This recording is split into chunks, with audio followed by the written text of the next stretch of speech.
Ustaz, ada seorang imam yang kaget ketika ada nyamuk yang terkena sengatan alat nyamuk elektrik dengan mengeluarkan suara yang bikin kaget seorang imam. Memang alat itu ditaruh di ruang pengimaman. Ruang pengimaman karena mungkin ada nyamuk ya, kemudian dipasang jebakan apa nyamuk itu listrik itu kan ter kan gitu. Ini imamnya kaget. Yang jadi pertanyaan, ketika seorang imam kaget itu apa berpengaruh tentang sahnya sholat? Kaget yang membatalkan sholat itu yang kaget sampai hilang kesadarannya. Tapi buat kaget nemen lah wis. Kalau sekedar kaget nyamuk itu ya ndak apa-apa. Memang mazhab Hanafi ya, itu sholat tertawa itu batal sak wudune. Jadi kalau penjelasan sholat kok tertawa batal sholatnya sak wudune, harus wudu lagi. Untuk mazhab Syafi'i tidak ya. Tapi sholat guyu itu batal. Ya memang guyunya juga tingkat guyu yang kemekelan, kepingkel-pingkel ya.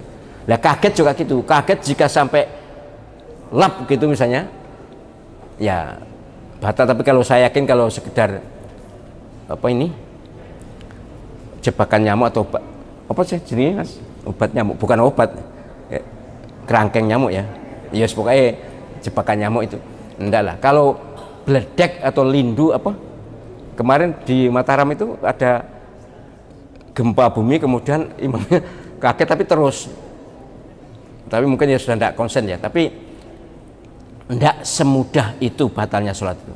Kaget wajar, tidak batal pun gitu aja supaya tidak berkepanjangan, bahwa orang sholat kaget itu tidak batal asal masih punya kesadaran. Hampir tidak pernah kan orang kaget sing sampai hilang ingatan itu, tidak pernah toh. Misalnya suara kalau ya suaranya apa gitu, kalau subhanallah misalnya ya masih, tapi kalau waduh gitu ya, ya aku bahasa Indonesia kan aduh itu ya batal. Mengapa batal? Karena menggunakan bahasa selain bahasa Arab.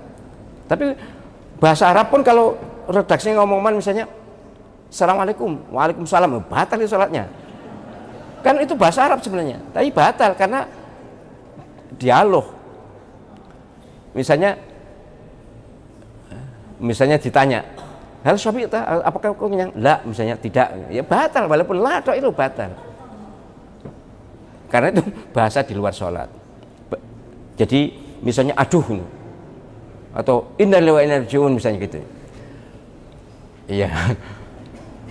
Walaupun bahasa Arab tapi itu kan bahasa, bukan bahasa sholat itu kan ungkapan luar sholat, yaitu bukan soal kagetnya batalnya, soal ucapannya ini yang membuat batal.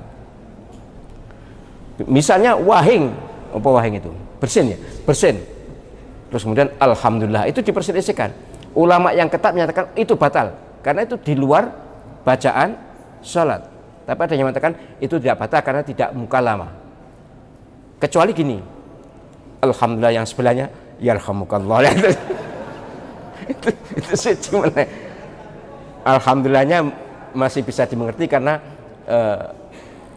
bersin tadi. Tapi yang sebelah ini yarhamukallah, kemudian sebelah lagi yahdikumullah.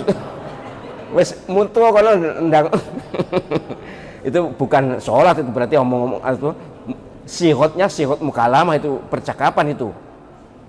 Baik ya, prinsipnya ginilah, kalau penjinahan sholat ndak usah kakean ucapan wahai menenge wis. Kecuali bagian sholat misalnya sujud tilawah itu kan di luar sholat sebenarnya bacaannya itu, tapi karena memang ada tuntunannya dan memang itu dalam sholat bersujud tilawah boleh sujud apa, karena ada ayat sajdah itu loh, bacaannya memang di luar bacaan biasa ya, sajada wajhiyal ladzi khalaqahu wa sawwarahu wa syaqqa sam'ahu wa basarahu bi hauli wa quwwati fatabarakallahu ahsanul khaliqin. Itu kan di luar sholat. Atau subhanallah walhamdulillah wa la ilaha illallah akbar kan tidak biasa. Maka ada ulama yang menyatakan kalau sujud tilawah dalam sholat maka bacaannya harus bacaan sujud sholat. subhanallah, subhan rabbiyal a'la wa bihamdi, subhan rabbiyal a'la wa bihamdi.